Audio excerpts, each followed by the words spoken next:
अमोल कीर्तीकर लोकसभा निवडणूक लढवण्यावरती ठाम आहेत।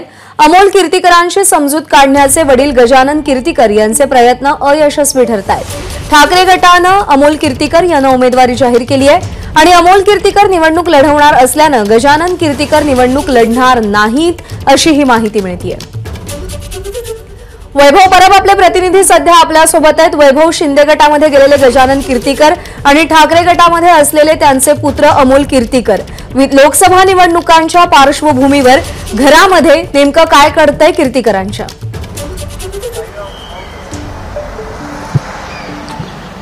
कारण का गेल्या काही दिवसापासून प्रज्ञा हा प्रश्न होता की जर अमोल कीर्तीकर निवडणूक लढणार असतील तर गजानन कीर्तीकर देखील निवडणूक लढण्यावर ठाम होते आणि महाराष्ट्राने एक नवा अध्याय पाहिला असता की बाप लेक हे दोघं एकमेकांच्या विरोधात ठाकले असते आणि याचा परिणाम नक्कीच दोन्ही पक्षांवर झाला असता।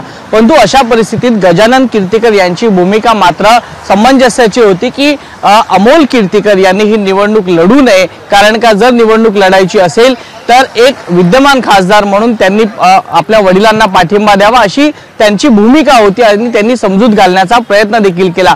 मात्र उद्धव ठाकरेंच्या निष्ठेपायी अमोल कीर्तीकरांनी साफ नकार हा गजानन कीर्तीकरांना दिलेला आहे आणि आपण उद्धव ठाकरेंच्या पक्षातूनच ही लोकसभा निवडणूक लढवणार असल्याचं स्पष्ट हे गजानन कीर्तीकरांना सांगितल्यामुळे आता गजानन कीर्तीकर यांची मात्र पंचायत झाली आहे। त्यामुळे एक पाऊल मागे हे गजानन कीर्तीकरांनी घेतल्याचं स्पष्टपणे जाणवतंय।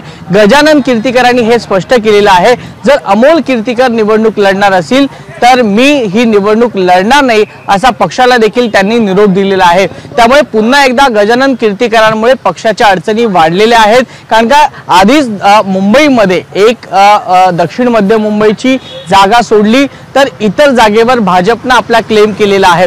आता आपण जर पाहतोय तर दक्षिण मुंबईवर देखील शिवसेनेचे यशवंत जाधव यांच्या नावाची पुन्हा एकदा चर्चा झालेली आहे आणि अशा परिस्थितीत गजानन कीर्तीकरांची माघार नेमकं काय संकेत देतात हे मात्र अद्याप स्पष्ट झालेलं नाहीये। त्यामुळे शिवसेना आपला क्लेम आहे हा गजानन कीर्तीकर किंवा इतर चेहऱ्यांच्या माध्यमातून कायम ठेवणार का की ही जागा पुन्हा भाजपच्या गळ्यात जाणार हे देखील थोड्याच वेळात स्पष्ट होईल। प्रज्ञा, वैभव, अपडेट जाणून घेत राहू। सध्या धन्यवाद दिलेल्या माहितीसाठी। एबीपी माझा, उघडा डोळे बघा नीट।